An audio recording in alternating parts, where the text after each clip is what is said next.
Достар, бұл подкастта көретіндеріңіз Қазақстан премьер-лигасы туралы біраз мәселені қозғадық. Ақтөбенің селекциясы өте нашар, басшылық өз жанкүйерлерін алдап жүр ма деген сұрақ жолдаған болатынбыз, және де Қазақстан премьер-лигасындағы Қайрат пен жанкүйерлер арасындағы дау, Ордабасының күні не болады, Атырау не болып жатыр, барлық мәселені талқыладық.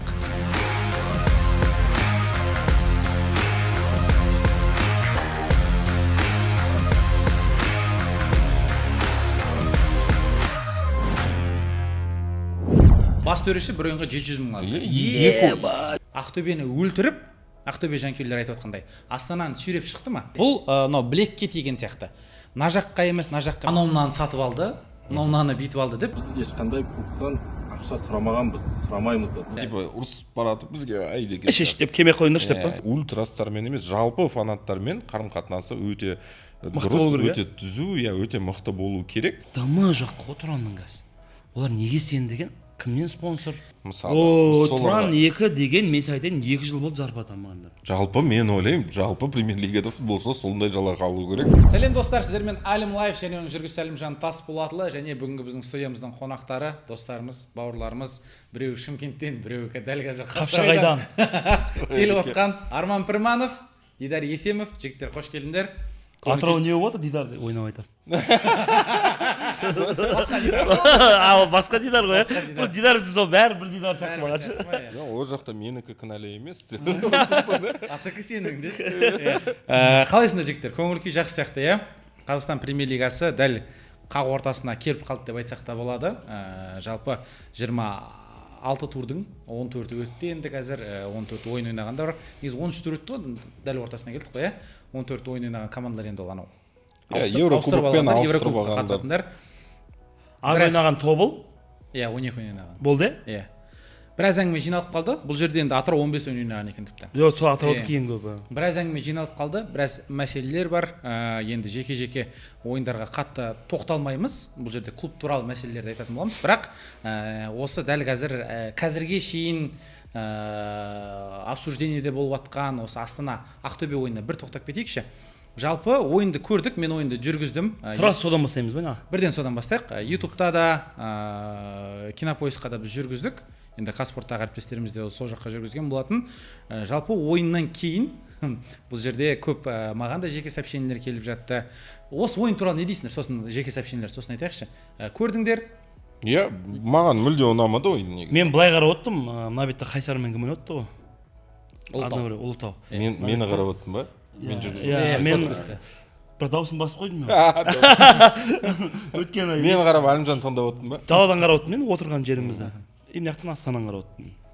Білмеймін, баяғы Ақтөбе үйде ойнағанда Ақтөбе еді ғой, қазір Ақтөбе.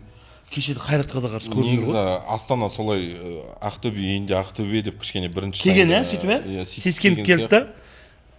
Бірақ мүлде ойын болмаған сияқты. Енді ана жерде Ақтөбе негізі осындай маңызды ойындарда бір қиналып қалатыны бар осы маусымда. Сондықтан Қайратпен ойынымын есімде. Мына жерде де тура сондай нәрсе. Енді әрине қазір көптеген жанкүйерлер біріншіден нәтижеге қарап, сол ойында болған жаңағы нәрселерге көп мән беріп жатыр ғой. Бірақ негізі Ақтөбе бұндай болмау керек қой. Ақтөбе негізі жанкүйерлер өз командасынан спорт жасау керек деп ойлаймын мен біріншіден. Басшылықтан жасайды ғой, бұл жерде. Селекция істеген, бапкерді алып келген. Ақтөбе қазір соңғы 5 нәтижесін айта кетейік. 5 ойындағы 1 жеңіс, 3 жеңіліс, 1 тең нәтиже. Тіпті бір қызыл қағазы бар, Қызылжарды жеңе алмады. Енді жігіттер, мына мәселеге келейік, селекция туралы келеміз, әлі оны айтамыз. Ақтөбе жанкүйерлері бірден ойыннан кейін жаңа айтатын, маған да жазды, бір 20 шақтысы жазды. Көптеген ақтөбелік әріптестеріміз, ағаларымыз да жазып жатыр. Мына төрешілер сатылып алды. Қайтадан бұл жерде админ ресурстар шешіп кетті, комнатный игры болып кетті. Сол 2022 жылғы Ордабасын 2-0 тұрған қайттан еске алды. Абдуллаевты жаңағы жамандап жатыр дегендей. Осы ойында сендердің жеке пікірлерің өздерінің төреші Ақтөбені өлтіріп, Ақтөбе жанкүйерлері айтып отқандай, Астананы сүйреп шықты ма? Жоқ, менде ондай пікір жоқ. Өйткені мысалы енді маңызды эпизодтардан қарасақ, әрине іште мысалы футболшы, мен сол ойынға қатыссам, ойыншы ретінде, мен мүмкін ондай бір нәрсе байқап қалатын бедім. Өйткені енді футболшылар біледі, ол жерде тек қана сен мысалы қызыл қағаз көрсетіп немесе пенальти қойып сөйтіп құртпайсың, андай мелкий микрофондар футболда сондай нәрселер, оны жаңа футболдың ішінде болғандар көбінесе біледі ғой, әр профессионал болған футболшы немесе бапкер олар. Біздің керемет телеграм арнамыз бар, мен төменде ссылкасы көрсетілген, міндетті түрде соған өтіңіздер, тіркеліңіздер. Енді футбол туралы көп әңгімелер айтамыз, жалпы футбол комьюнити жиналған, сол жаққа міндетті түрде өтіңіздер, тіркеліңіздер. Мысалы Слуцкий осы жақында сондай бір интервью бергенде айтқан, негізі мен ондай нәрселерді сеземін деп. Өйткені бәрі сол футбол индустриясында сол ішінде болған жігіттердің бәрі сезеді, бірақ сырттан ол көбіне байқалмайды. Мен мысалы ойынды қараған кезде ондай бір ештеңе байқаған жоқ. Маңызды эпизодтарға тоқтала кетсек, ол жерде енді шешімдер әділ болған сияқты менің ойымша. Өйткені Астанаға қойып берген пенальти болды. О, пенальти. Анау руки болды ма, болмады? Ол как будто руки болған жоқ сияқты да. Өйткені бұл жерде андай мәселе ғой. Біз трансляциядан бақылай алмай қалдық ғой. Жоқ, трансляциядан маған руки сияқты көрінді. Кейін біреудің видеосын көрдім Инстаграмнан. Ол слип жасап жіберді ғой енді специально, типа вар камера ма? Жоқ, тимеген ғой. Биткені былай кеткен. Жігіттер былай болсын. Ойын жүргізіп отқан кезде, осы ойындағы қайталауды көрсеткен кезде мен бірден айттым, о, доп қолға типті дедім. Сен жүргіздің ғой? Иә, бірақ неге Абдуллаев мырза тексермей жатыр едім? Ол да Өміртаев бүйтіп сұрап бара жатты, ол жаңағы вардағы әріптестермен сөйлесіп бара жатты. Бірақ конкретно варды тексеріп ұзақ ойынға тоқталған жоқ. Бірден бұрыштама болып кетті. Сосын маған жаңа жанкүйерлер жазды, сен жаңа Астананың пенальти таза деп айттың, неге сен өйтіп айтасың? Шынымен ғой, неге өйтіп айтасың? Пенальти ғой, Астана сені сатып алған, тіптен Анжелкович бүйтіп крестиция етті ғой, мен шалмадым дегендей. Сол кезде мен сосын күліп, енді сәл әзілі болсын деп, Анжелковичтің енді ана бір не бар ғой, ресейлік судья бар, бір ойыншы ойын тәртібін бұзған ғой, сөйтіп айтты, я енді Кораным клянусь, ойын тәртібін бұзған жоқпын деп. Анау судья бүйтіп қалып, ох, ё-май деп қалғанда, неужели, шынымен айтып берген ғой, ладно, сенейін деп онда бермеген екен. 100% пенальти дейді. Сөйтіп екінші уже келесі ойынға тағы сол команданың ойын сөйлейтінді бірден кешірден деп айнап жатса, біреулерден сұраған ғой, анау че айтады, не ма, мұсылман ма десе, қуасың ба ол, типа православный ғой деп айтады. Просто несі сақалды болған. Просто енді сөйтіп айта салған ғой, енді сол жақ бұл жерде де Анжелкович крестиция етті, Томастан сұрады, сосын мен ойын жүргізіп отырған кезде айттым, әзіл ретінде енді Анжелковичтің енді өтірігін көріп отырмыз деп. Оған да маған хейт кетті, сен неге оны өтірікшісің дейсің дегендей. Бұл жерде жігіттер енді түсінемін сіздердің ойыншыларыңыз, бірақ енді қай-қайдағы серіп үшін менің кінәлаудың қажеті жоқ. Жаңағы сәтті қосшы, Кажуколовастың бізде видео бар. Осы жаңа слив дедің ғой Әреке. Сол видеоны мен енді вардан видеоны алдыртып алдым. Мықты, қалай алдырдың? Админ ресурс Қалай зандадың? Көрейік. Негізі Өміртаевтың басынан барып, даже қолға тисе бұл пенальти емес қой негізі. Өйткені расстояние көкірекке тиіп тұр, көкіректен кейін де бұл білекке тиген сияқты. На жаққа емес, на жаққа емес. Ол жаққа тиді ма, тимеді ма? Тимеді, мен де ойлаймын тимеді. Енді бұл жерде... Өйткені на ракурстан қарасаң тимеген сияқты. Енді бұл жерде Дидар тағы да сол трансляция деген дүниеге біз назарымызды ұсынамыз. Осыны бірден трансляцияда көрсеткен кезде жаңағы, білмеймін, ойының сұрақ қалмайтын беді. Сұрақ қалмайтын беді. Ал трансляцияда тура артынан көрсетті. Кәдімгідей 100%. Маған 100% пенальти болды. Мен тұрды пенальти. Кейін өтіп. Бірақ вардағы камералар трансляцияға приоритет берілмейді ғой, ол жерде олар көрсету керек қой. Енді қараш, Дидарда мынандай ойын. Одан қалса ойын алдында көп информативный взброс болды. Өте көп болды. Астананың пабликтері жазады, ойбай, Ақтөбені тартады екен. Әлекем ойындау керек қой, осы маусымда қайталаудармен кәдімгідей проблема бар. Кәдімгі проблема бар, оны еш не істемейміз. Біз кеше біреу жазып қойып, осы не Nokia-ға түсіресіңдер ме сендерді? Жоқ, Nokia-ға түсірген дегенмен келіспеймін. Негізі қазіргі осы маусымнан бастап КПЛ варды көре алмай тұрып қой өзіміз.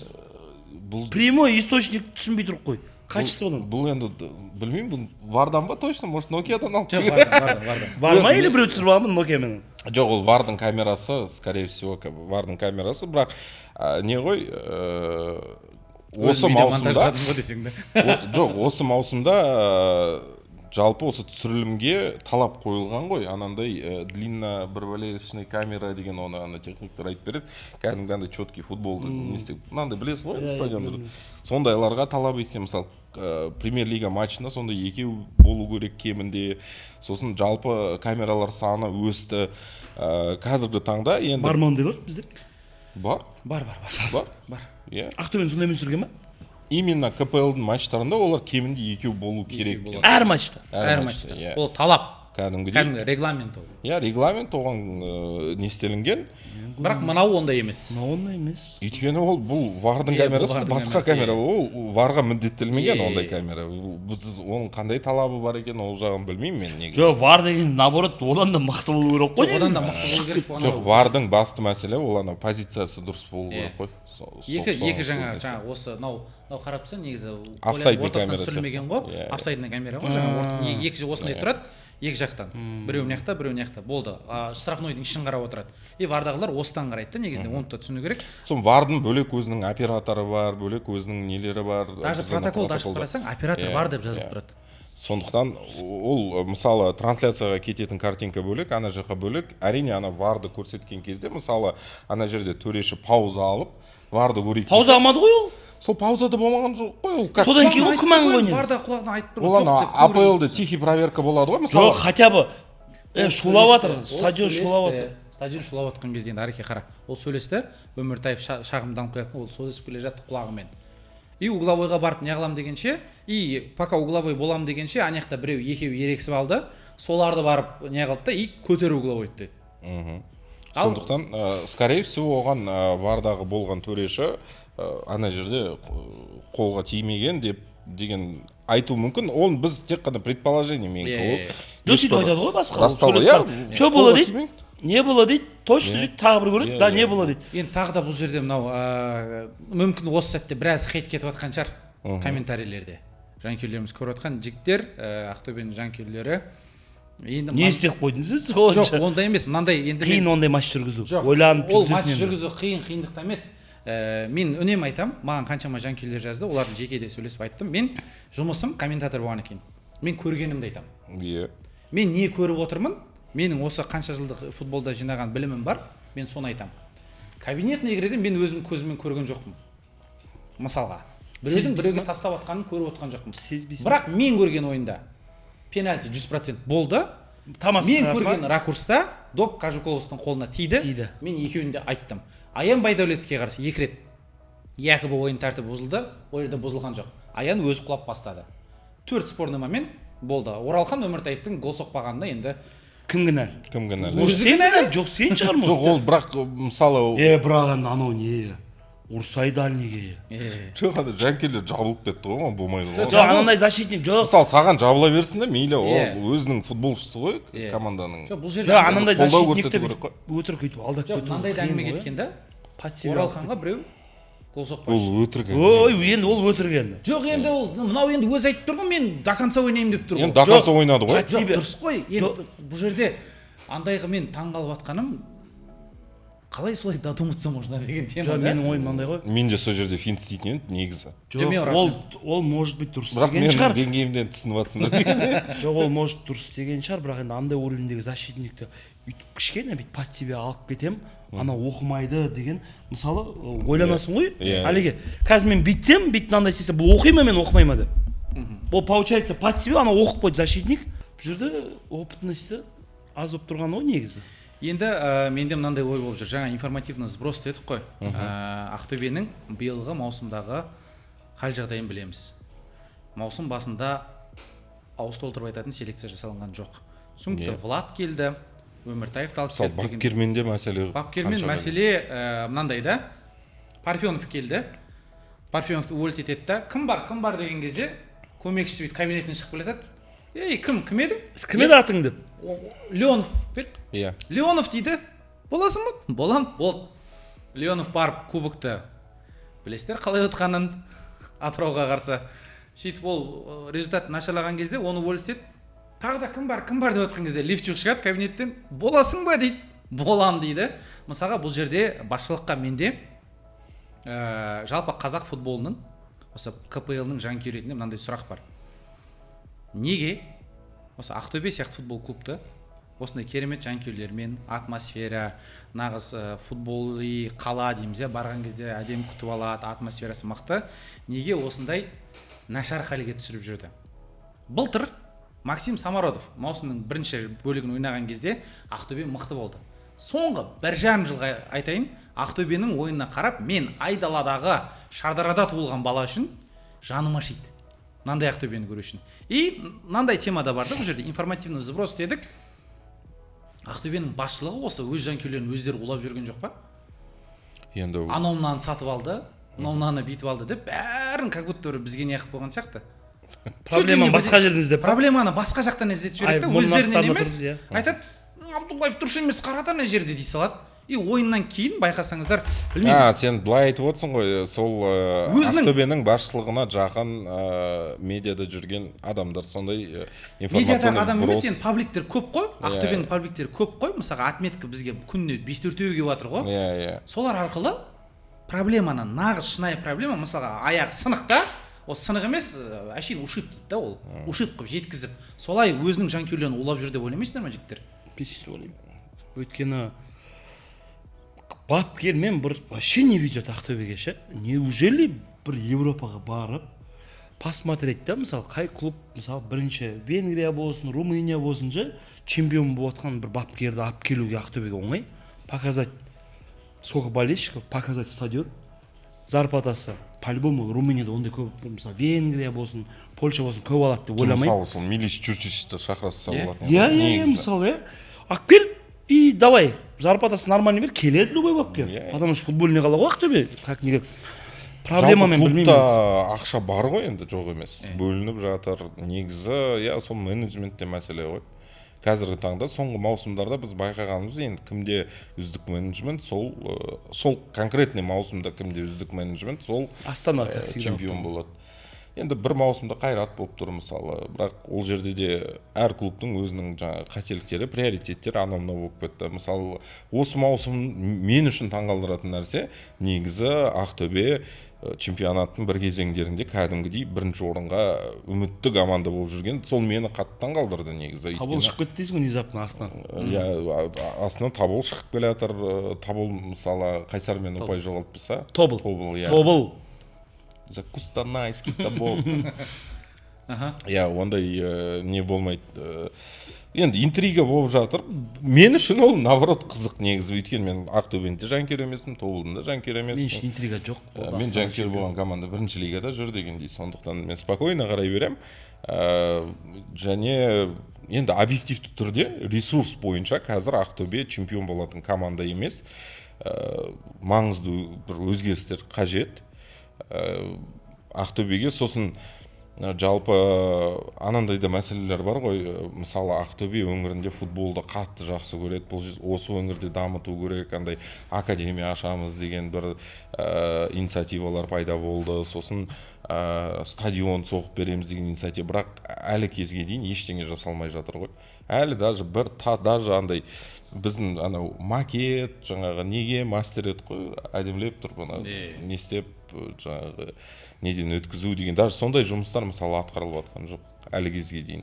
Мен үшін ол өте таңғалдыратын нәрсе, өйткені Ақтөбеде білеміз, жанкүйерлер кәдімгідей басқа қала салыстырмалы түрде еш қалада ондай жоқ. Негізі соған кәдімгідей көңіл бөліп, сол жерде жақсы стадион жасап, Ақтөбенің бір абыройын көтеріп не істеп жатса, ол кәдімгі полностью регионға зор бір үлес қосатын социальный нәрсе ғой. Сондықтан білмеймін енді қалай болатынын, бірақ тек қана осы мына жерде пенальти қойылмай қалды, біз сол үшін ұтпай қалдық деген емес. Иә, Қайрат элементарно көрінді ғой, жарас Ақтөбенің. Негізі Ақтөбенің жанкүйерлеріне сондай бір глобальный мәселелерді көтеру керек деп ойлаймын. Иә, бұл жерде енді әрбір ойындағы төрешілікті шынымен яғмай, себебі менде шынымен андай ой келді, неге төрешілер Ақтөбеге келгенде бір бәле бола береді дегенше. Бірақ сол Атырау негізі әр ойында ондай нәрсе болады, просто Ақтөбеге пристальное внимание ғой. Иә, сол жанкүйерлер және маған бір ұнамайтыны, бізде андай да, ойын ең мысалға мен ойынға дайындалып, бір ақпарат жинап, статистикаларды қарап дайындалып жатсаң, бір пабликке кіріп қалсаң, енді Ақтөбенің пабликіне кіресің ғой, может бір жаңалық болатқан шығар деп. Астана собирается тушить Ақтөбе, поставил типа Абдуллаева, вардағы реферидің атын білмеймін ше, и андай қылады да. Сұлтанғалиев, и сен ойлайсың, ё-майо деп ше, не үшін жүргізейін деп отырсың десе, и ойынды қарайсың, в принципе, менің түсінігім бойынша ойын нормально өтті. Пенальти Анжелкович екі жақтан шалып бір дегендей, бірақ жанкүйерлер қайтадан ренжиді. Енді өйткені нәтиже анандай сондай. Сол ішінде сол жаңағы мен айтып отқан месседжім сол ғой. Жанкүйерлер сондықтан бір ойланып көріңіздерші, өтініш ойыннан алдын ала осындай бір сіздерді сондай бір дүниеге дайындап қойып жатып. Бірақ қара Әлімжан, бұл мынандай мәселе ғой. Басқа өңірлерде де тура сондай пікірде жанкүйерлер бар. Мысалы Қызылорданың жанкүйерлері болсын, Петропавлдағы жанкүйерлер болсын, Павлодардың жанкүйерлері, әркім өз командасы ұтылып бір сондай спорный эпизод оқыса, сондай пікір білдіреді. Өйткені жалпы біздің Қазақ премьер-лигасында, Қазақстан премьер-лигасында жылдан жылға қалыптасып кеткен сондай андай не бар да, уже сенім жоқ. Любой нәрседе андай түбін іздеп жүреді да адамдар. Неге түбін іздейді, ол соңғы білесің ғой, енді 2 жылда негізі мойындау керек, цирк болды ғой. Соңғы 2 жыл емес, соңғы жоқ, мен соңғы явный болды да ол. Кәдімгідей көріп тұрасың айтты, қарап, ё-май, не істеп жатсыңдар деп ше. Нағыл өйтіп отырып тастауға болмайды бір команданың. Любой команданың, любой жанкүйерін мысалы сұрасаң, ол саған конкретный бір жылда, конкретный команданы былай тапит етті деген саған нені тауып береді. Негізі табам десе, іздесе. Сондықтан біз қазір басты сол мәселе, ол федерацияның да басты несі болу керек деп ойлаймын мен өзім, идеясы болу керек. Жалпы біздің қазақ футболының индустриясын тазалап шығу, қандай бір фильтрдан өткізіп. Қалай? Ол бір күнде жасалатын жұмыс емес. Оның бірақ жолы бар. Менің ойымша, әркімнің көзқарасына андай спокойно қарау. Критика – двигатель прогресса дейді. Біреулер мына жерден критиковать етіп жатса, бізде жалпы Қазақстанда любой тек қана футболда емес, бұл барлық салаларда болатын нәрсе. Біреу бір нәрсе андай сын айтып жатса, сол сынды өшіріп тастау, барып сол жаққа, айтпа, жындыма, ол қалай, ол өзгертеміз, битеміз деп соны бір не істеп тастау да. Негізі сын болған жерде прогресс болады. Ол айтылатын мәселе, мысалы бізде осы федерацияда комментаторымыз Әлімжан екеуміз, біздің әріптестер, режиссерлар осы трансляцияларды түсіреді мысалы. Ол жігіттерді өзіміз танимыз, көреміз, анда-санда араласамыз дегендей. Оларға да қатты бір андай уважениеміз бар, профессионал көбісі. Бірақ осы маусымда біз мойындаймыз, и оны бізде бір андай жасырамаймыз ғой, ол бәрі кәдімгідей көрініп тұратын нәрсе. Повторлар жоқ болып қалады, кейбір стадиондардан мысалы трансляция болмай қалады. Ол уже анау техниктардың мәселесі, интернет жоқ деген сондай. Біз оны айтуға бізге міндет. Өйткені бұл жерде мен дос, сен дос деп оны жауып жасырып жүрсек, ол ешқашан өзгермейді.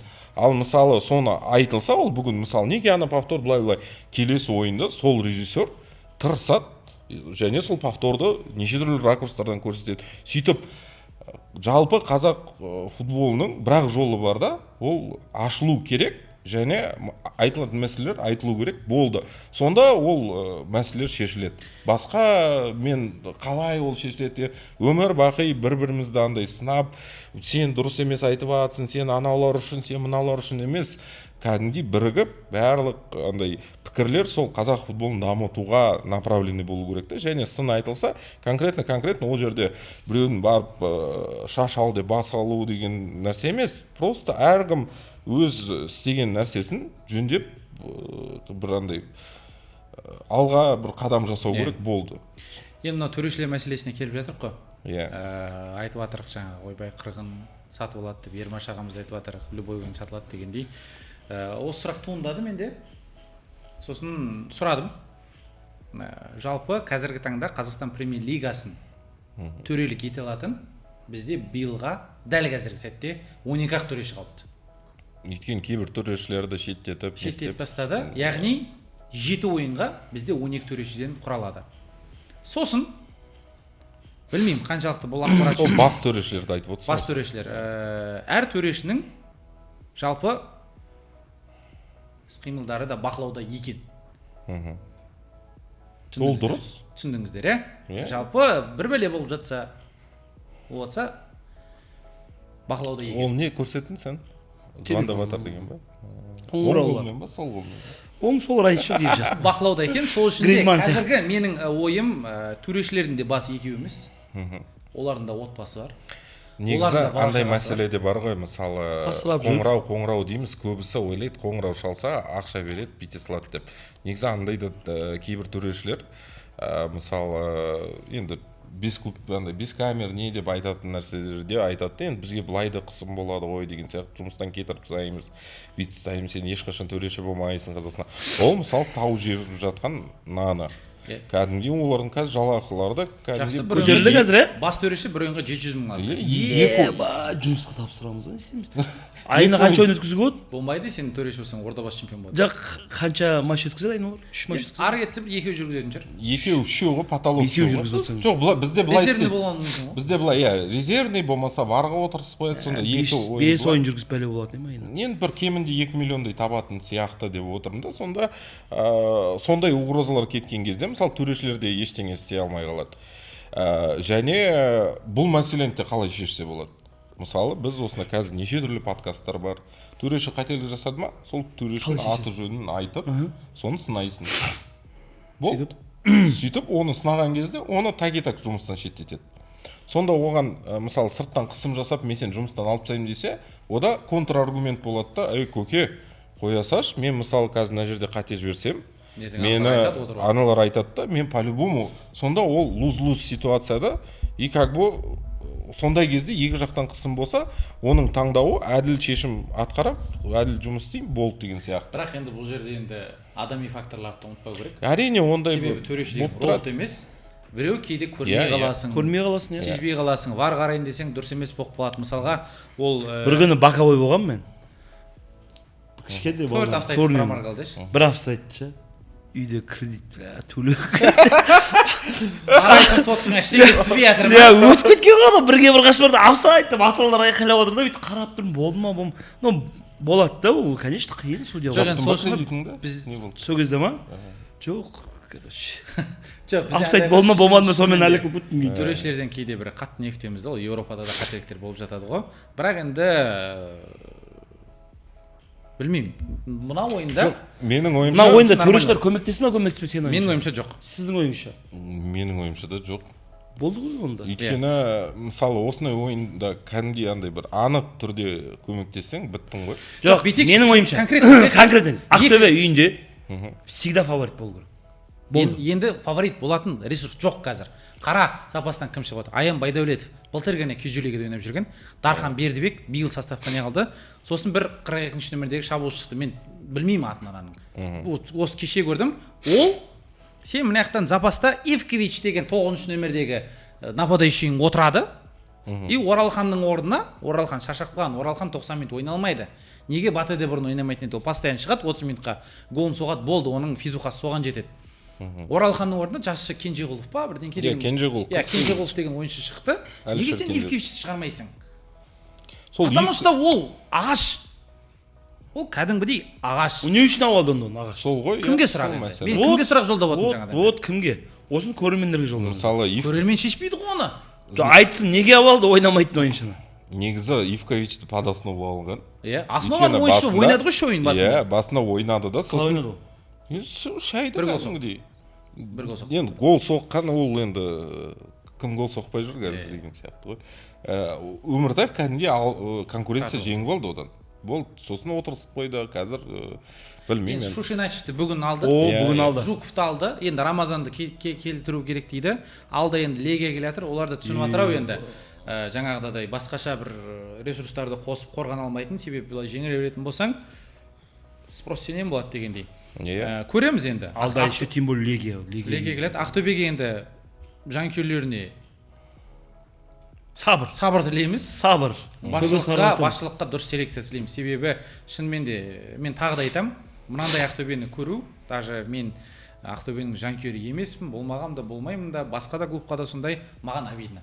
Қазақ футболының жанашыры ретінде бұл клуб үнемі чемпиондыққа таласу керек.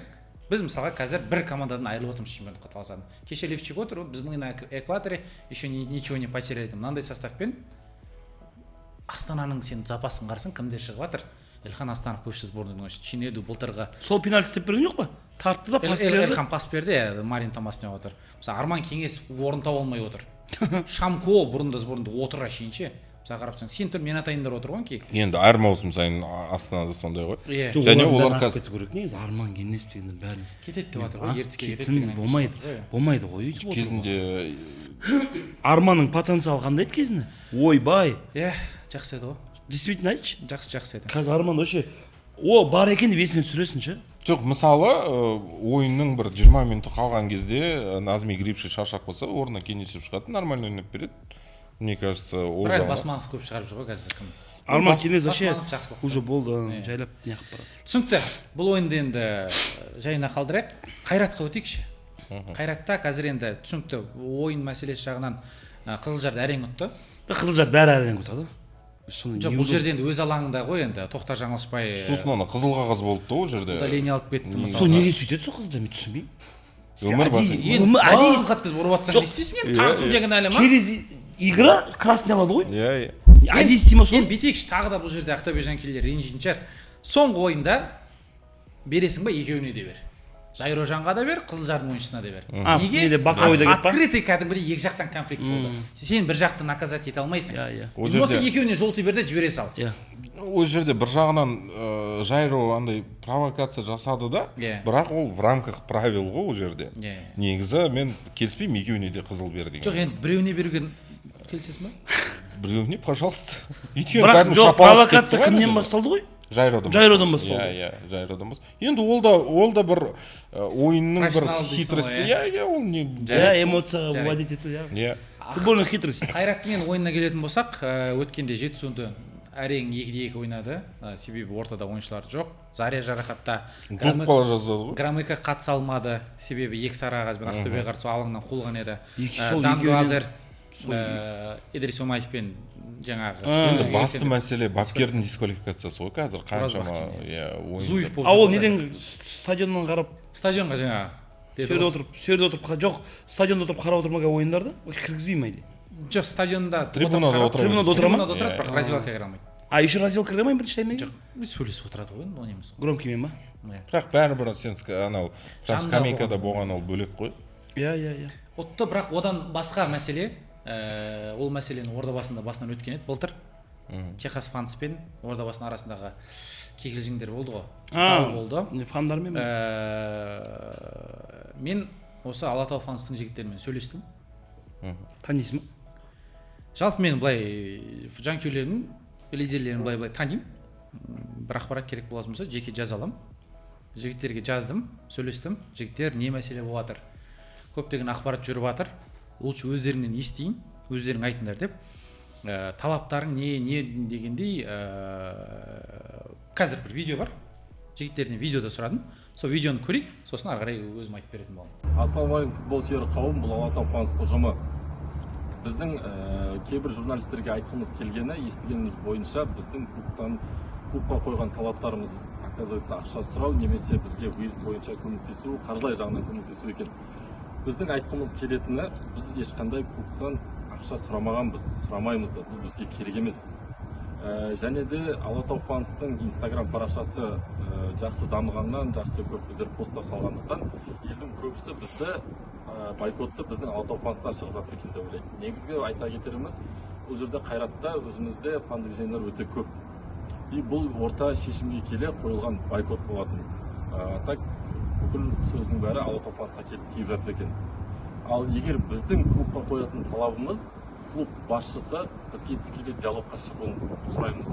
Ортаға ешқандай іріктесіп адамдарсыз. Естідік.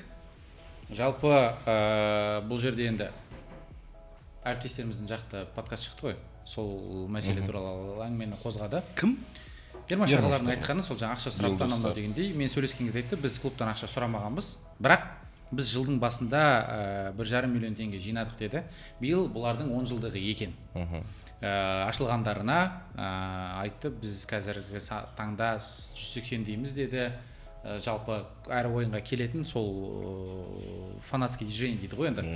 Жанкүйерлік қозғалыста кәдімгідей не болып тұратын основнойлар ғой. основнойлар 180 шақты адам екен. 1,5 миллиондай ақша жинаған және де осы бүкіл 4 секторды жабатын баннер дайындаған екен. Бірақ ойындар барысында жаңағы ОМОНдар келіп қысым жасаған, стадионнан жаңағы тиіскен дегенде мәселелер болады. Енді өздері де айтып тұр, арасында өздерінен де кеткен қателіктер бар екен. Билет таратылады ғой. Соны бұл басшылар емес, басқа бір жігіттер сатқанда оқиғалар орын алған екен. Кезінде ма? Иә, кезінде ол мәселелерді айтып отыр. Сосын бұл жерде айтады, басшылықпен енді Боранбаев мырзамен де сөйлестік дейді. Сол кезде бұлардың талабы жаңа Есимов айтып отыр екен ғой, енді керек емес, біз жанкүйерсіз ойнай береміз дегендей. Соны шынымен айтқан ба Есимов? Мен енді өзім естіген жоқпын. Таң қалып тұрмын, өйтіп айта алмайды ау ешкім. Бірақ енді ақпарат көздерінде солай жүр. Мен өзім құлағыммен естіген жоқпын. Бірақ ақпарат көздерінде солай жүр. Оны любой адам туралы любой сөз жазса болады. Иә, бұл жерде енді ол кісінің олай айтқан айтпағанмен жігіттерден жеке біреуге сөйтіп айта салған шығар, типа сыртсақ болады ғой, андай типа ұрысып баратып бізге ай деген. Еш деп келмей қойыңдаршы деп па. Жігіттерден сұрадым мен, сендерге лично солай айтты ма дегеннен, олай айтқан жоқ, бірақ контактқа қатты келмей жатыр деді. Сосын жаңағы енді Елдос Ахметов айтты ғой, біз арасында ақша беріп тұратын едік деп, сол недегі балалардан сұраса мен беретін еді дейді, бірақ жол күреге жаңағы негелерге емес, былай жігіттер тамақ жейсіңдер, там сушняктарың анау деп былай ешкімнен сұрамайтынбыз, тастағысы келсе тастайтын еді дегенде мәселе болып тұр. Бұл жерде енді олардың талабы клубпен кездесіп, басшылықпен сөйлесіп, осы арада бір мәселені шешсек дегенде дүние. Және мен олардан сұрадым, сендер шынымен де сонда келмейін деп жатсыңдар ма? Ертең Лига чемпионов келе жатыр, Олимпия келе жатыр дедім, жоқ брат, келмейміз деді. Егер де оған дейін мәселе шешілмесе, келмейміз деді. Яғни түсінікті басқа жанкүйерлер келеді, бірақ мынау заводилар келмейді. Жоқ. Ультрас жоқ. Ультрас жоқ болады. Сосын бірақ бұлар өткенде Талдықорғанға барды. Талдықорғанда да контакт бола ма деген болмаған екен. Ертең 29 күні Шымкентке барады. Бара ма? Шымкентке келеді. Бұлар выездарға барып жүр. Өз ақшасына барып жүр екен. Бірақ үйдегі ойындарға келмейді. Сол үшін де енді бұл мәселе оң шешімін табады деген ойдамыз. Себебі әр клубтың жанкүйерлері керек. Одан қалса Қайратқа шынымен де қазір Чемпиондар лигасы келе жатыр ғой. Осы мәселе туралы. Енді Ареке, сен былтыр енді Ордабасыда жұмыс жасадың ғой. Техас Фанспен болған мәселеге қалай шешіндіңдер сендер? Енді оны сол есімде жоқ, не болған, сондай тоже бір өздерінің бір моменттері бар үлкен басшылармен. Енді былай анау Асхатпен не қылды ғой, кейін бір моментте Техас Фанс Қайратқа ұтылып қалдық қой выезда осы жерде. Бардым, уже түсініп тұрмын мен, болельщиктер енді бірінші орында келеді, көріп тұрмын, Техас Фанс кәдімгі жынданып тұр уже. Сөйтіп айтпай қойып жігіттер өтініштен. Байбек соққан гол соққан кезде 2-1. Иә, осы жерде сәл ашуды басайық. Қайраттың чемпионский голы. Иә, Техас Фансқа риза болдым, Ареке ризамыз. Шардаран боласыз екен ғой. Иә, Шардаран боласыз. Техас Фанстың балалары риза болдым сол кезде. Болды Ареке деді. Бір сөзім жігіттерден өтініш. Без негатив. И так өзің шешіп тастадың Ареке бар. Бір рет сұрадым, бірген Техас Фансқа бірінші рет бардым да. Бұл Техас Фанстың алдында сүй дейтін жігіт қой бұл. Жігіттер көрсетеді ғой. Жігіттер дегенім сразу қойды. Сол сияқты Техас Фанс есімде жоқ. Бір ма екі ойын келмей қойды ғой бізге, білесің бе? Кетіп қалды біреуінде орта. Иә. Біреуінде кетіп қалды. Жаман болады екенсің. Біреуінде кетіп қалды, біреуінде жоқ, вообще жоқ. Мен сол ойынға бардым. Шынымен жаман болады екенсің кәдімгі. Адам отыр, Техас Фанс жоқ. Тишина болады ғой, ана үйде бала шағаң кетіп қалған сияқты болады андай. Білесің бе? Сол сияқты тып-тыныш. Сол үшін мен де ойлаймын, Қайраттың сөйлесу керек. Жарайды, премьер лиганың командаларында андай ультрастан басқа да бөлек жанкүйерлер болады ғой. Премьер лиганың ойындарында көреміз. Мысалы, енді көп емес, біз күткендей көп емес, бірақ бар. 1000-2000 адам Қайратқа келеді ғой. Қайратқа енді жоқ дегенде 2-3 мың адам келеді енді. Жазда, тем более күн жылы анау-мынау болып тұрған кезде. Тау көріп отыруға келеді. Иә. Бірақ анандай біз мысалы қазір екінші лига жастарын жүргіземіз, басқа командалар жаңағы ол жерде келіп жанкүйерлік етіп кететін өзінің команданың волонтерлары немесе осындай фанатский группалардың жаңағы өкілдері келіп қолдау көрсетіп кетеді. Негізі әр клубқа өзін, тем более осындай халықтық команда деп позиционировать еткен Қайрат секілді клубқа фанаттармен жалпы тек қана ультрастармен емес, жалпы фанаттармен қарым-қатынасы өте дұрыс, өте түзу, өте мықты болу керек. Және Қайрат негізі ондай жұмыстарды атқарып та жүрген, кейбір выездарға да апарған жаңағы нелері болатын. Қазіргі таңда мен ойлаймын, бұл андай ішкі бір жеке мәселелер болып кеткен сияқты, анау фанаттардың да осы басшылыққа бір претензиялары болып қалды, оларды оны бір дұрыс түсінбей қалды. Жаңа билет сату деген мәселе сияқты. Сондай бір өздерінде де енді мындай ғой, любой конфликт екі жақтан да болады ғой. Өйткені мысалы жаңағы бәрі айтып жатыр да, Асқар Есимов осылай айтты деп. Ол негізі андай расталмаған ақпарат қой, ол просто пабликтерде шықты, тарап кетті. Бірақ Қайрат бұл мәселені маңызды деп санап жатқан жоқ сияқты.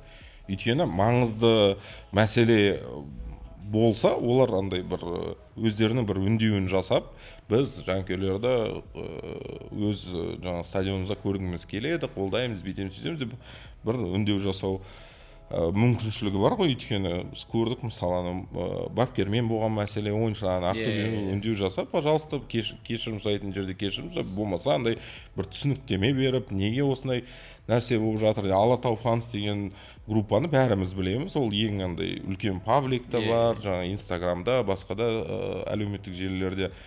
Сондықтан осындай бір топ болғанда, ядро болғанда, фанаттардың олармен қалай да болса, енді клубтың басшылықтары жасайтын жұмыс емес деп ойлаймын мен. Клубтың ішінде бір неше түрлі менеджерлары болады, администратор. Бұл жерде конкретно басшы араласу керек қой.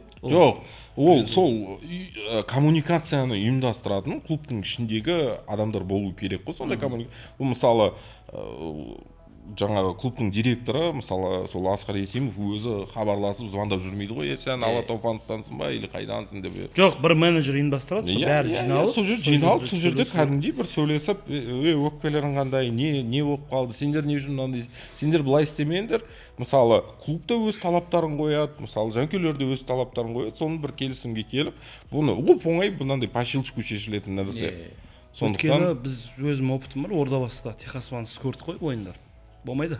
Өзінің жанкүйерлер өздерінің клубтың фанаты болмаса, клуб как будто андай болады. Енді футболда енді жанкүйерлер үшін ғой.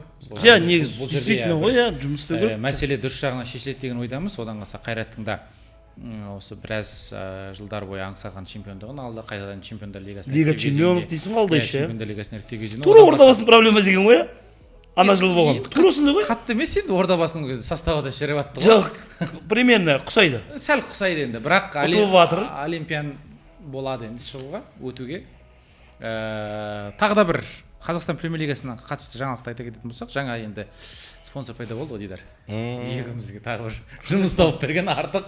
Қандай? Алатау Сити банк. Қазіргі енді ақшалай ойнатсыңдар ма сендер Алатаудан да тоже? Жоқ. Неге өйтіп айтасыңдар онда?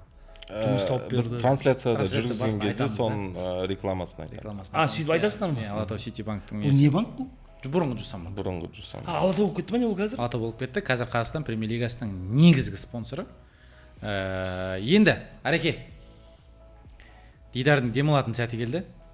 Себебі біз оңтүстік өңіріндегі Қазақстанда үш маңызы бар қала бар. Астана, Алматы, Шымкент және де Түркістан облысының Бетке Стар футбол клубы бар. Тұран деген. Тұранда не болып жатыр? Соны мен де сіздерден сұрағым келіп отыр. Мен білемін не болып жатқан. Жоқ, Арекеңнен сұрайық. Себебі Арекең Беларусь бауырлар кетті батысқа. Өзбектер кетті. Олар білмеймін қай. Олар қай кеткен Беларусь бауырлар полный бір. Аналар батысқа, аналар скорее всего еще оңтүстікке кететін сияқты ғой. Одан ары оңтүстікке. Отан. Отаннан ма? Жоқ. Мен ойымша Жинес сияқты командалар кететін сияқты олар. Енді мүмкін Шахбоз ұстап қалатын шығар. Иртіш деп жатыр, Ертіс деп жатыр. Стасевичтер, Хаткевичтер. Стасевич, Хаткевичтер Атырауға кетті. Атырау, Милойка. Софпель. Милойка білмеймін, бірақ Милойка бар. Юденков. В общем, Тұран туралы айтайық. Айтып берейші. Сен әкіммен жолықтың? Әкіміміз маслихат басшысы. Не деді? Не дегенде? Полный ужас болып отыр, масқара болып отыр. Депутат кісі ғой сонда. Полный кісі сол шақырып, сөйлесіп. сөйлестік, бардық, масқара, ана ойыншылар ойынға ойналдığını білесің ғой, шықпай ғой Женскийге қарсы. Сөйтіп, бірақ выезда кеше Елімайға қарсы ойнады. Тоже непонятно да, қалай. Скорее всего, анау контракттарың бар, хотя бы осын бітіріп кеттіңдер деген. Соңында уже сол Елімаймен сондай договор болған, бірақ кімдер келіспеген. Белорустар кеткен, олар прямой кеткен, мыналар ойнап берді. Жоқ, кем Соффил ба біреулер ойнады ғой. Ойнады, бірақ өзбек бауырларымыз Даканс келісіп ойнап берген не қылды, көнді. Қазір енді барлығы кетті ғой, басшыдан бастап спортивный директорына дейін. Новый неге. Себеп неде? Мен вообще түсінбеймін неден не. Қалай себебі неде? Себебі Осы лимит па? заң? Жоқ, заң ба? Жоқ, заң білді ғой. Білді. Енді соған ештеңе жұмыс атқарылмаған ғой соны. Мен мысалы қара, октябрьде примерно білдік дейікші. То, что осындай заң шығады, легионерлер подписать етсең, ақшаны қақтан бересің. Бұлар таң қалғанын мен ойлаған ғой, спонсор табамыз деп та. Не маркетинг отдел жүр. Не дамы жоқ қой Тұранның газ. Олар неге сен деген, кімнен спонсор? Мен бұлар даже былтырғы букмекерде жоқ қой қазір. Иә, былтырғы букмекерде жоқ қой элементарно. Даже по-моему Флайарстанда жоқ ғой газ. Уже еш нәрсесі қалмады ғой. Мысалы Тұранның да. Бұлар ма бірдеңке бар шығар енді тегін. Асу су ғой әшейін. Бұлар күтті бір жерден ақшаны. Бірақ жұмыс істемеді да. И бұл легионерлерге айтып тұрмын ғой, сөз берген ғой, негізі тауып береміз, уайымдамаңдар, ойнай беріңдер деп. Биш, екі ортада осындай болады, легионерлер ақша алмаған, январдан бастап. Сонымен клубты жинақтаған ақшаларын төлеп берген сияқты ғой. Қазір төлеп берген, төлеп берді бәрін. Клубты жинақтаған кісіні де білеміз ғой. Иә. Ол қашан кетті клубтан? Сол бәрібірге кетті. Ол бір оның алдында уже по-моему бір конфликттер болып жүрді оның. Уже бір ай алдынша ол понимал уже то, что ақша. Енді сен жаңағы мәслихат шақырған кезде депутатым мәслихаттың не дейді саған? Не сөйлестіңдер екеуі? Бапкер керек, ойыншылар керек. Академияны қайтып турлау керек деген сияқты. Директор керек деп айтқан жоқсың ба? Жоқ, директорлер өздері тағайындайды ғой жерде. Кезінде Тұранның жастарымен жұмыс жасаған кезде жетістікке жеткізіп Қазақстан чемпионы болдыңдар сендер. Содан кейін келесі жылы керек емес деп апстаған еді сені. Енді қазір бәрін апсады, біразын апсады. Енді қайтадан шақырып отыр. Шақырғанда жоқ, примерно қандай жақсы бірінші лигада, екінші лигада қандай жастар бар деп спискісін берші, спискісін. Оларға қазір жас балалардан сондай бір құрамда енді вариант жоқ қой, ақша жоқ. Бөле ма жалпы ақша? Енді қазір бөлінеді дейді бір бәлем, білмеймін, бір 300-400 миллионда бөлінеді дейді. Сезон соңына иә, сезон соңына сонымен бір бәлек шығып кету керек. Дәл қазіргі таңда Тұранның сатында дәл қазір дайын жатқан контрактімен 10 ойыншы бар. Даже стартовый состав жоқ. Жоқ, енді бір орын болса екен. Тұран 2 деген команда бар ғой. Мысалы, Тұран 2 деген мен айтайын 2 жыл болды зарплата алмағандар. Қалай ойнайды олар? Қандай? Сонда оларда 200 мың теңгелік зарплаталар ғой, көбісінде. Соны да төлеп бермеген. 70 мың теңгелік, 80 мың теңгелік зарплата. Минимальный 86 мың ба? Сондай зарплата оқты. 200 мың жоқ дубльде. Қойшы, мен 200 мың деп естідім. Ой, жоқ. Мен саған айтайын, бір дубльде ойнайтын бала Тұранның машинасы сынды бір ретте. Машинасын Audi ескі дейді да, мысалы. Соны жөндететін ақшасы жоқ. Маңырап жүр ғой. Бұл жерде ол айтады. Ондай мәселе. Енді ол Тұран жағдайын анау кәдімгі изолентамен жабыстырып жүрген формамен жүрді ғой енді жігіттер. Бірақ соның өзінде мысалы Ордабасы жастары мен Тұран жастары мысалы қызық ойын болды ғой, 5-3 біткен Әлеке екеуміз жүрдік, по-моему. Қай кезде, ана жыл ма? Осы маусымда. Ана жыл басқа Әлеке жүргізген. Әреке, жалпы мынау оңтүстік өңірінің футболын сен жақсы білесің ғой. Көп айтылады мәселең бар, инстаграмда шайқап жүрсің жастар футбол дегендей. Қазір біз көрермендерге бір үндеу жолдағым келіп тұр. Жалпы Арман Пірманов Тұранда да Ордабасыда жұмыс жасады. Екі жерден де бір жақсы қарым-қатынаста кеткен жоқсың. Иә? Может, дело в тебе деген. Мен естіп ойланамын. Жақсы нәтижелер көрсеттің. Біреуімен Қазақстан чемпионатын жеңдің Тұранмен, Ордабасының жастар академиясына аяған кезде QG лиганың қанша 2007-2008 орын алдыңдар, біреумен 3-ші орын, біреумен 2-ші орын алдыңдар. Жастарды QG лигада еместер чемпион Қазақстан болды. Иә, Сербияға апарып келдің жастарды дегенде, сол мәселе туралы қызық болса, көрермендер жазыңыздар. Арекең шақырамыз тағы да.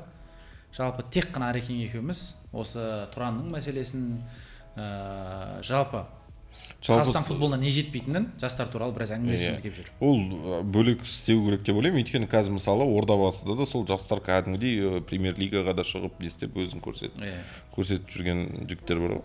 Енді Тұранның күні не болады?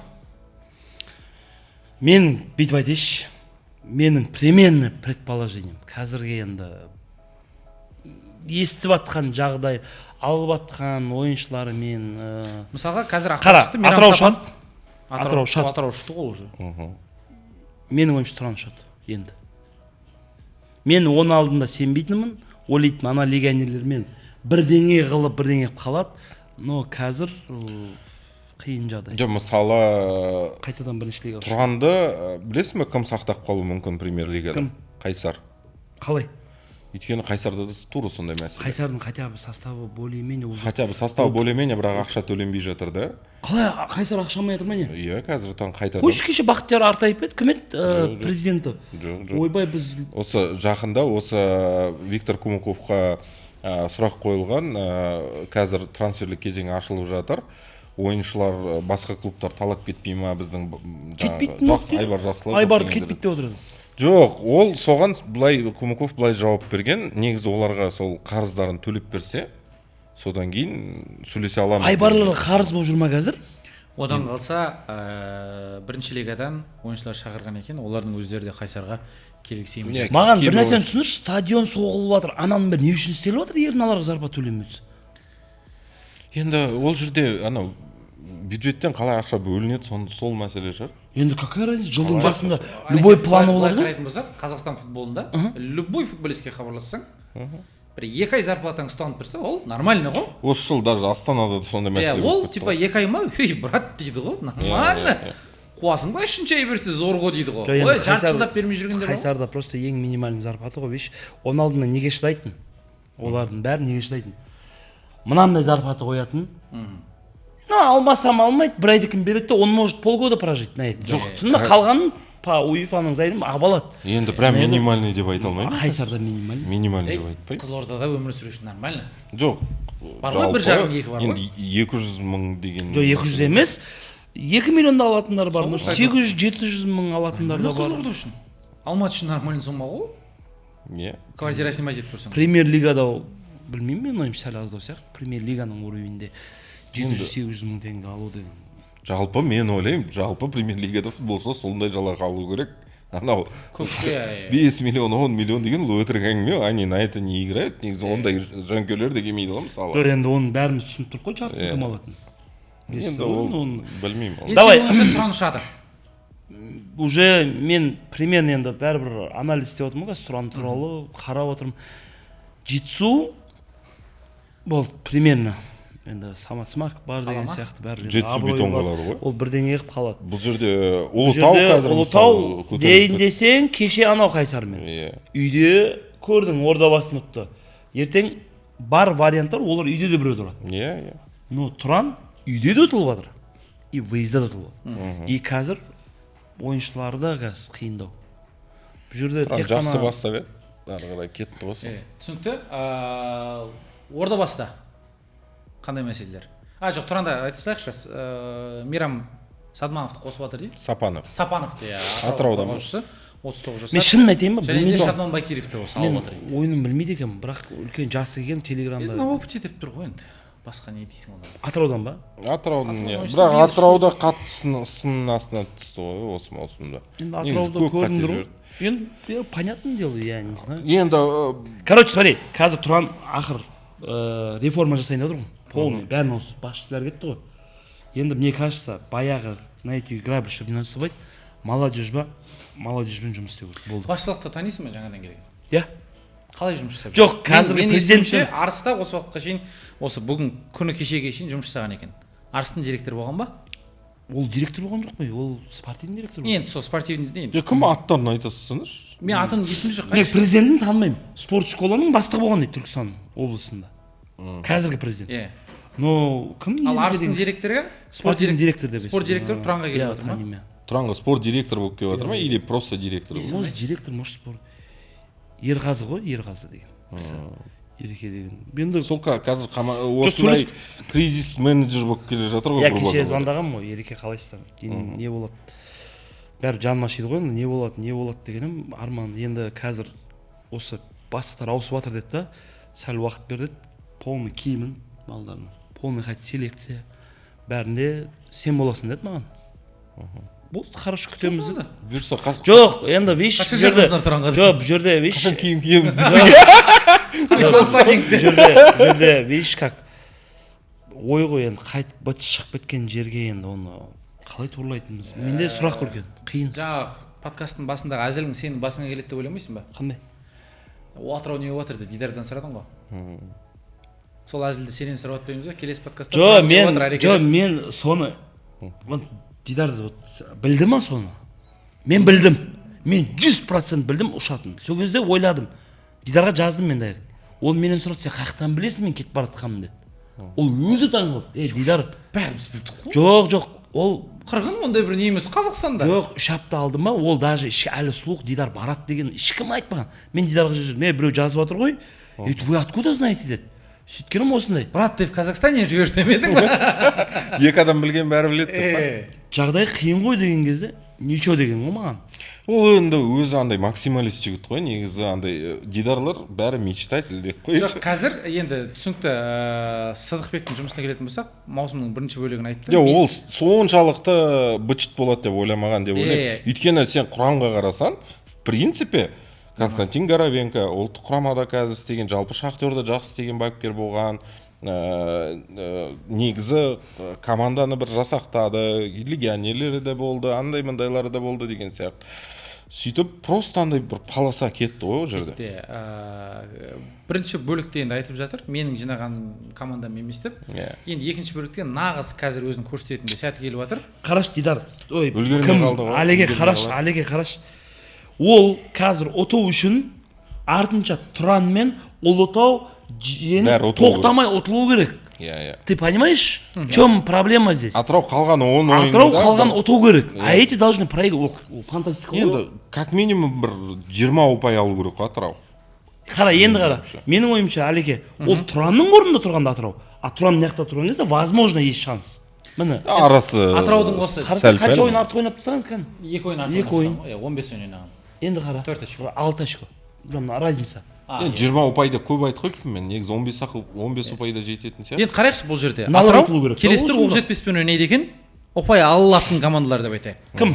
Атыраудың. Жоқ, примерно деп айтайық. Жуковскийлар келді ғой.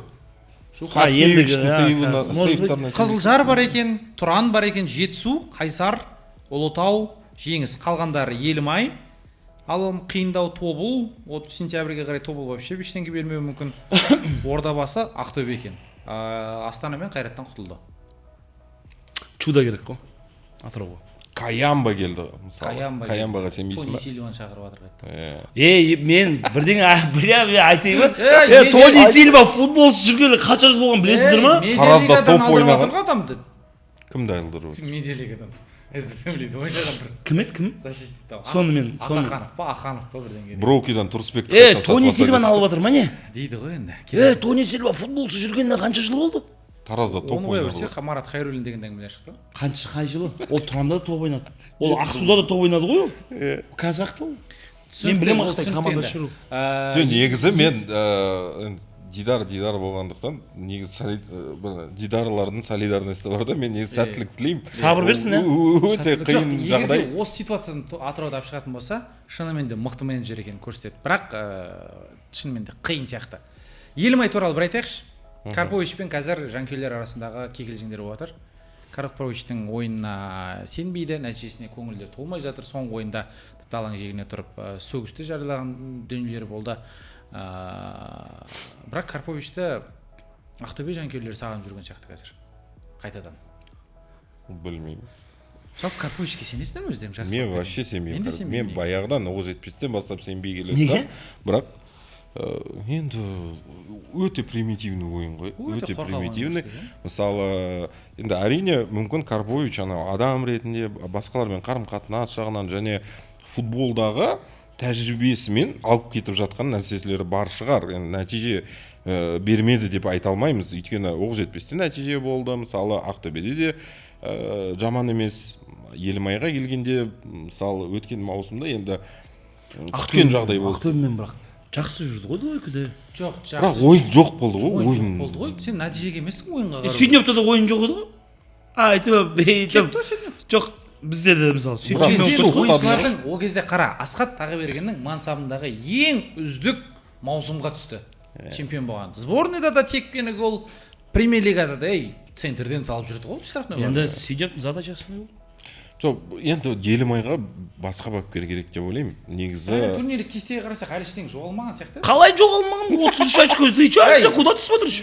сен Оларда Елімай Еврокубок чемпион болады басталды. деп ойладың ба Еврокубок Еврокубокқа шықса болды енді рахмет айтсын жоқ Еврокубок шықса бұлар имеет право ойнауға.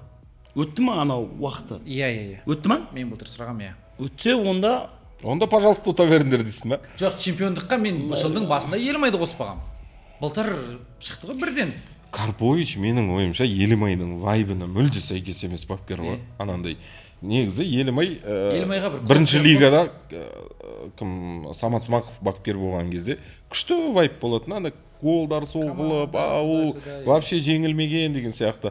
Бұл сосын жанкүйерлер бір андай қатты бір сеніп қалған сияқты. Бұлар келеді қазір премьер кантты тура солай не істейді деп, бірақ бұл жерде енді басқа деңгей, басқаша ресурстар бар ғой. Ең басты ресурс бар. Бір жөнді мен бірдеңе қазір кешір сөзің бөлген. Тұран бір ойын ұтсам мына жерге бірақ барады екен ғой. барады иә. Аха. онда барам жұмысқа деші Шанс бар онда. Елімайдың да жаңағы анау Мулич екілеген ері кетіп отыр ғой Қақта Елімайдан ба? Елімайдан Екеуі келме одан көп па ма? жоқ екеуі кетті басқалар да кетіп қалуы мүмкін дейді сол жаңағы мәселеде Өздерін Оларда да көрсете алмады ғой. спонсорин жоқ па? жоқ сол мәселе бойынша да кетіп қалуы мүмкін деген Қандай? легионерлік ақша бермейді деген. Спонсорский жоқ па Елімайда? Жоқ, олардың спонсорлары бар емес басқа. білмеймін бар шығар ол қатты не алмай қалды ғой Негізі спонсор табу проблема емес деп ойлаймын. Проблема. Қойшы. Сен мысалы миллионерсің. Мен келем Атыраудың или Жетісудың Тұранның да мысалы. Маған спонсор болшы деймін, не дейсің сен? Елімайдың Сен қарайсың. Елімай болса беретін мен Ол жоқ. патриот сол елдің тумасы болу керексің сен. бар ғой енді клуб басшылықтан сол елдің тумалары ғой Клуб басшылығының айналасында Бір клубты көрсетші миллионер бізде. достар көп қой негізі. Бір клубты көрсетші, топовый компаниямен жұмыс істеп жатқан Қазақстанда и сол қаланың тумасы бизнесмен. Иртиш Кейселмен десең да Көрсетші Қазақстанда. Тұран асумен деп. Жоқ, көрсетіңіз. 1 миллиард беріп жатқан. енді қарасай федерация араласып бұны сәл көмектеспесе қиын сияқты жалпы менде мынандай ой бар да бұрын Қытайда болды ғой субсидирование деген Федерация араласып. Өзбекстанда да тұр ғой. Қытайда бұрын болды ғой помнишь анау Жоқ, бәрін алып алған. федерация Елімайға араласу керек дейсің ба? федерация Елімайға емес Мына жерде сен андай қылма Дидар ертең пабликтерде жүреміз олай айтпа клубтарға несің жекеменшік болсын дегенде құрылтайда еліміздің президенті айтты ғой Иә. бір бизнесменге келесің мысалы білеміз ғой Марат Омаровтың антимонополия жұмыс жасайтын мысалға сен налог 20% дейік условно төлейсің сен условно келесің да Тұранды аласың Жылына 2 миллиард төлейді, бірақ сен төлемейсің дейсің ба? төлемейсің емес 12% төлейсің 8% үшін мен саған айтайын любой бизнесмен 2 миллиард дейді Иә. потому что 8% мен саған айтайын ана жерде ай бір 15-20 миллиард болып кетеді ау Ай қой. Болып кетеді, спокойно, үлкен компания. BI Group деген сияқты компанияларға келсең мен Ол саған айтайын BI Group ең мелкилар ғой, енді былай араларында. условно біз білетіндерді айта берейікші Жоқ, мысалы осы жақында мына Талғарда не ашылған кезде қазір әлеуметтік жерде тарап жүр. Сен досың Артур интервью, Арчибальд жасаған интервьюда мысалы перечислять етіп жатыр да КФФ президенті қандай компаниялармен келіскен. Негізі жұмыс атқарса келіссе болады ғой, по идее. жоқ сөйтіп мысалға оларға да бірақ бұл жерде енді федерацияның қолынан келмейтін дүние ғой Иә. На уровне государства ғой. үкіметпен бірге солай субсидировать етсе бәрін жекемен шығып тастаса обязать етіп бұрындары да мысалға Ол соған келе жатыр ғой қазір. жоқ бұрын ертістің солай болған себебі Павлодарда білеміз көп заводтар бар Ол жекеменшік болмайды ғой Әлеке, ол біздің влажные мечты дейміз ғой, ол енді жекеменшік болатын. армандайық та Өйткені ол біріншіден жекеменшік қылып тастаса, ол әкімшілік жаңағы клубтарға ешбір влияниясы қалмайды және ол сол сондай болу керек қой негізі не үшін әкім влиять ету керек клубтарға? өйткені денежный поток керемет қой.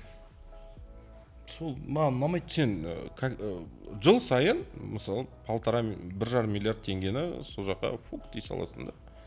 четко түсіп отыр Иә. сол үшін ғана сол басты мәселе. Не үшін Депозит клубтар жекеменшік болмайды бізде Қазақстанда?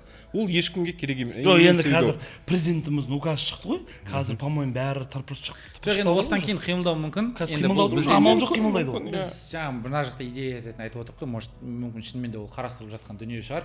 Қарап Өзбектер кеше көрдің ме интервью, тоже так же сделали. иә жоқ, олар да кішкене басқаша, олар да қазіргі таңда қайтадан бәрі неде өкіметке өкімет, иә. Неге бірақ- өтіп А? Неге? Өйткені алып тастады қайтадан.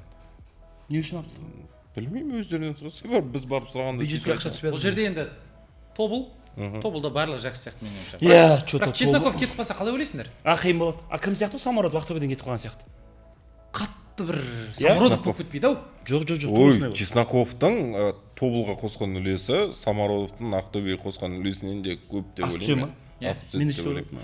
Өйткені пақыр ғой, енді Жоқ, 90-мен жұмыс істеп Ештеңе жүр. демеймін ол Иә, жағынан. иә. Бірақ енді Ақтөбенің былтырғы құрамына қарағанда Тобылдың биылғы құрамы жақсырақ қой.